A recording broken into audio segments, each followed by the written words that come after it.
All right, let's dive in. Today we're looking at a guide for good men.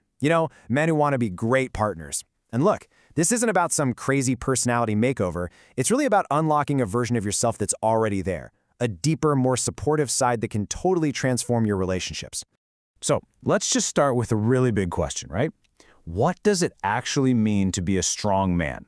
I mean, for generations, the answer was pretty clear. You got to be tough, don't show emotion, bring home the bacon. But is that really it? Is that what strength looks like in our world today? The guide we're digging into here, well, it has a completely different take. And honestly, it's a much more powerful one. Okay, so all these ideas we're talking about, they come from this guide. Yeah, the title's a bit of a mouthful, I know, but the core message is actually super simple. It's all about strength coming from choosing kindness, on purpose, fighting for your partner, not with them, and becoming a source of healing. Think of it like a modern blueprint for a partnership that doesn't just survive, but actually thrives. This image, a new dawn. It fits the whole vibe of this guide perfectly, doesn't it? This isn't about trashing everything from the past. Not at all. It's about opening up our view of what being a man can be. Building on things like emotional courage, integrity, and, real, genuine connection. So, yeah, let's talk about this new kind of strength. Because the journey we're outlining here, it has nothing to do with dominance or putting up emotional walls. Nope, it's about finding real power in kindness, in just being present and having the guts to be emotionally open. Okay, so here's what we've got lined up. First, we'll lay down the foundation of kindness. Then we'll get into the nitty-gritty with the art of connection. After that, we're going to rethink what it means to truly protect. And finally, we'll put it all together and talk about building a lasting bond. All right, let's jump in. First up, the foundation of kindness. It's so easy to just dismiss kindness as being nice, right? Like it's some optional soft skill. But this guide, it argues that kindness is the absolute bedrock. It's the non-negotiable starting line for any relationship that's going to be strong and healing. So what's the first big hurdle? The guide calls it the code of silence, and I think a lot of guys will know exactly what this means. It's that unwritten rule we're taught. Bottle up your feelings. Crying? Nope, that's weak. Feeling scared? That's failure. And asking for help? Forget about it. This stuff, it builds these massive walls that make it almost impossible to connect in the way we actually want to. You're basically forced to wear a mask all the time, and man, is it exhausting. And this isn't just some abstract idea. It has huge, real-world effects. Check this out. The Gottman Institute, who are like the experts on relationships, found that a crazy 85% of men tend to stonewall when things get heated. Stonewalling, that's when you just shut down. You withdraw. You emotionally check out. And maybe you think you're just trying to calm things down, but what your partner feels is abandonment.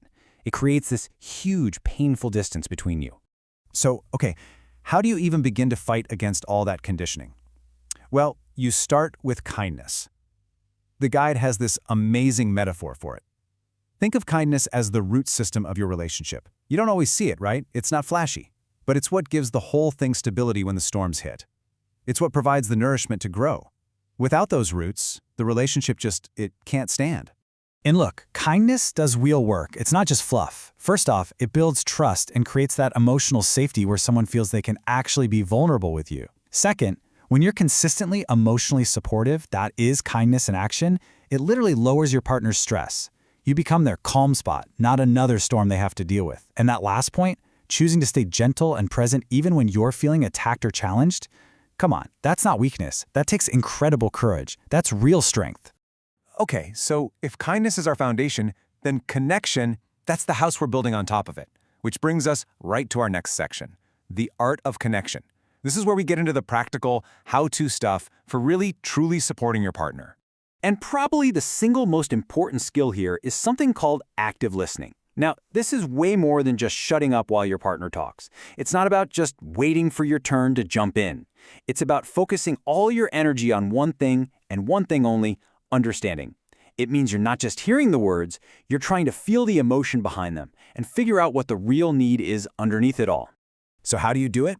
It really boils down to 3 simple steps. First, get rid of distractions. Seriously, put the phone down, turn off the TV, give them your full undivided attention. Second, and this one is huge, validate first, solve second. Before you jump into problem-solving mode, just acknowledge how they feel. A simple, wow, that sounds so frustrating, can change everything. See, validation builds a bridge, but jumping straight to solutions builds a wall. And third, you've got to manage your own emotions. If you feel yourself getting defensive, just pause, take a breath. Your job in that moment is to hold space for them, not to let your own feelings take over the whole conversation. And the payoff for getting this right, it's absolutely massive. One study found that just being genuinely present, which is really what active listening is all about, can boost relationship satisfaction by an incredible 67%. That's not just a small improvement, that is a total game changer. It just proves that feeling truly heard is one of the most powerful things in any partnership. I love this quote. Supporting someone means standing beside them as they climb their own mountain, not carrying them up yours. Man, that just nails it, right?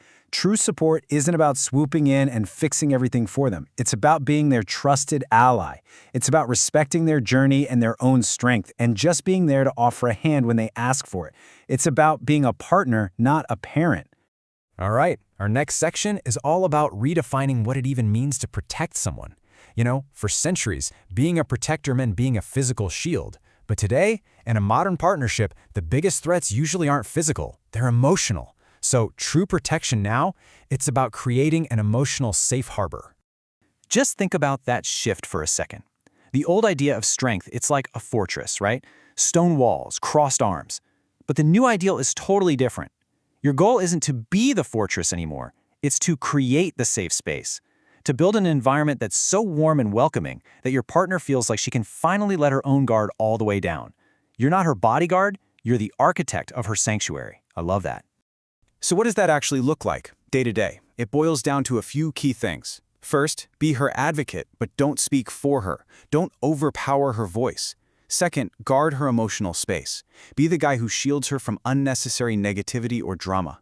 And maybe most important of all, create a place where she knows her vulnerability will always be welcomed, always, and will never ever be used against her down the road.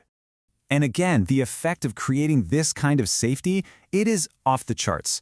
Research shows the guys who can really master their own emotions, manage their reactions and create that safe space we're talking about, they build relationships that are 3 times more satisfying. 3! That is such a staggering difference. And it all comes down to one thing, choosing to respond with calm support instead of just reacting. Okay, let's bring it all home. Let's talk about building a lasting bond. Because here's the thing, a great relationship doesn't just magically appear. It's built, brick by brick, day by day, with all these small, intentional choices that help it do more than just survive. They help it thrive. And it really all starts with what you could call a team mindset. You've got to be constantly reinforcing the idea that you're a unit, saying things like, hey, we're in this together. You also have to make time for joy and laughter. Seriously, that's the glue that holds you together when things get tough. And finally, this is so important. Stay curious about her. People don't stay the same. She is constantly growing and changing. Never stop learning about the person she's becoming. Honestly, if there is one single thing to take away from all of this, let it be this quote. The most powerful gift you have to give is not some big, expensive thing. It's just your presence. Undivided, fully engaged, completely available. It doesn't cost a dime, but it is worth absolutely everything. Because that is the clearest way you can possibly say, I see you, I hear you, and you matter to me. And I think that's the real core of it, Being a good, kind man, it's not a checklist you finish and then you're done. It's not some destination you finally get to. It is a choice.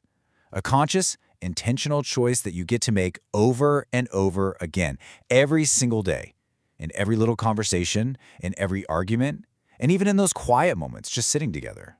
So, we're going to end right where we started, with a question. But this time, it's just for you. After hearing all this, what's one choice, just one, that you can make today to be more of a source of kindness, connection, and healing in your relationship? Because the power to make that happen, it's right there in your hands.